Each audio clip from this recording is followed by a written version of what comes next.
Halo guys, sebelum memulai materi pada hari ini, kita sebaiknya berkenalan terlebih dahulu ya, karena kata pepatah tak kenal maka tak sayang.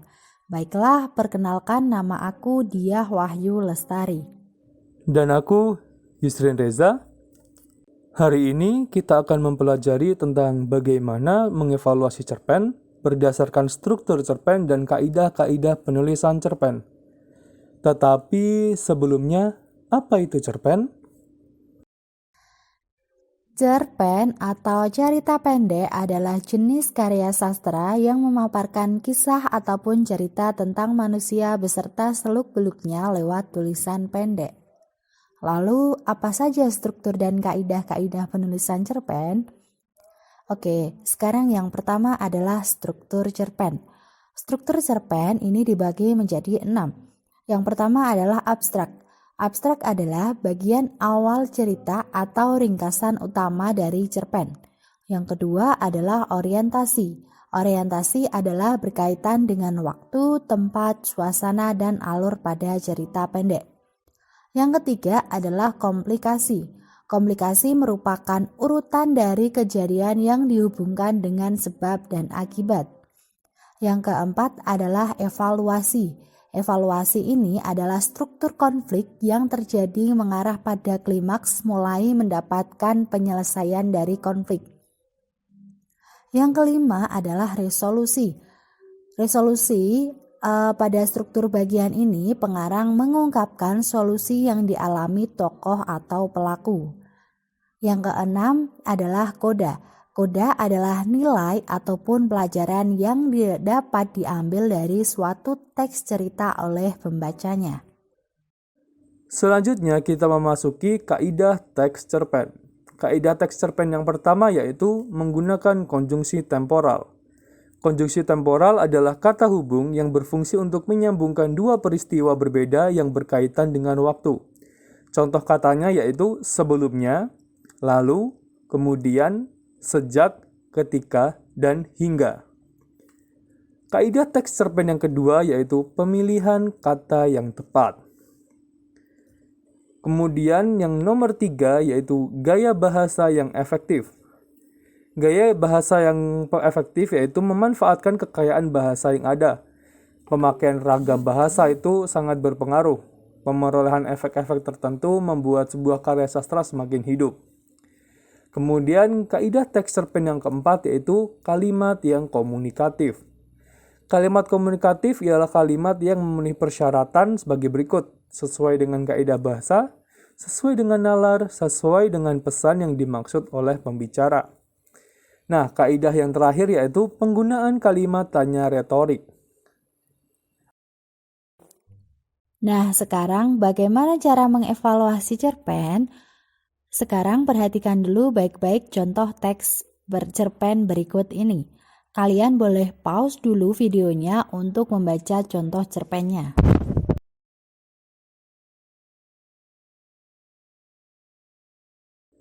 Dari cerpen yang kalian baca tadi, kita dapat mengevaluasi berdasarkan struktur dan kaidah-kaidahnya. Yang pertama yaitu struktur cerpennya. Struktur cerpen yang pertama ada abstraksi. Abstraksi pada cerpen tadi yaitu kesedihan masih mendara diriku. Setelah ditinggal pergi pendamping hidupku, kini anakku satu-satunya juga telah tiada. Hujan air mata tentu saja menetes di sini, di mataku. Kemudian orientasi. Orientasi dari cerpen tersebut yaitu ada latar suasana. Latar suasananya itu sedih. Kemudian ada latar waktu. Latar waktunya ada 3. Yang pertama yaitu waktu kini. Yang kedua waktu 40 hari setelah si pendamping hidup karakter utama itu wafat. Dan waktu yang ketiga yaitu 7 hari setelah sang anak wafat.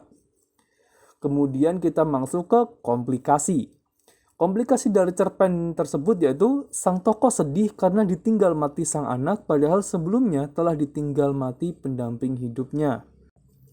Kemudian ada evaluasi. Evaluasi cerpen tersebut yaitu pengenalan konflik sudah ada sejak di paragraf awal, yakni saat sang tokoh kehilangan anak tercintanya. Padahal sebelumnya dia telah ditinggalkan sang pendamping hidupnya. Alur cerita semakin berlanjut dan si tokoh ini pun mulai mencoba lebih tegar dalam menjalani hidup dan kedukaan yang dia rasakan. Di akhir cerita, si tokoh pun menentukan sikap hidupnya terhadap apa yang dialami. Kemudian ada resolusi. Nah, resolusi dari cerpen tersebut yaitu si tokoh memutuskan untuk menjalani hidupnya dan mulai menyibukkan diri dengan bekerja sebagai layouter. Selain itu, si tokoh memutuskan untuk tidak mencari pendamping hidup lagi. Hal ini bisa dilihat pada kalimat-kalimat yang ada di paragraf terakhir. Kemudian yang terakhir ada koda. Koda dari cerpen tersebut yaitu pesan yang hendak disampaikan pada cerpen tersebut adalah bahwa kita harus tetap tegar dalam menjalani hidup meski ditimpa kesedihan yang mendalam. Selain itu juga cerpen di atas juga mengajarkan kita untuk tidak menyalahkan Tuhan saat terpuruk dan tetap setia kepada pasangan hidup kita walaupun dia telah wafat. Nah, setelah mengevaluasi struktur cerpen, lalu bagaimana dengan kaidah-kaidah penulisannya? Yang pertama dilihat dari konjungsi temporal. Pada cerpen yang berjudul Akan Terus Bertahan ini sudah menggunakan konjungsi temporal seperti konjungsi setelah. Yang kedua adalah pemilihan kata yang tepat. Nah, hal ini dapat dilihat dari kalimat yang efektif. Bisa dilihat bahwa dalam cerpen yang berjudul Akan Terus Bertahan sudah menggunakan kata yang tepat. Yang ketiga adalah gaya bahasa yang efektif. Bisa dilihat bahwa gaya bahasa yang digunakan pada cerpen yang berjudul Akan Terus Bertahan sudah sangat efektif. Hal ini dapat dilihat seperti pada salah satu kalimat. Hujan air mata tentu saja menetes di sini, di mataku. Yang keempat adalah kalimat yang komunikatif. Nah, hal ini sudah sangat diterapkan pada cerpen Akan Terus Bertahan karena sudah memenuhi 3 syarat kalimat komunikatif. Yang kelima adalah penggunaan kalimat tanya retorik. Hal ini pun juga diterapkan dalam cerpen yang berjudul Akan Terus Bertahan, yakni seperti pada salah satu kalimat bagaimana menjalankan hidupku sebaik mungkin dan tidak larut dalam duka, dan aku akan terus bertahan, terus menjalani hidupku hingga nanti aku menyusul anak dan kekasihku di sana. Demikianlah materi tentang kaidah penulisan pada cerpen yang dapat kami sampaikan. Untuk menutup pertemuan, akan saya tutup dengan pantun. Pergi berlibur ke Magetan, di Magetan ke rumah paman. Terima kasih kami ucapkan, sudah bersedia mendengarkan. Sampai jumpa lagi.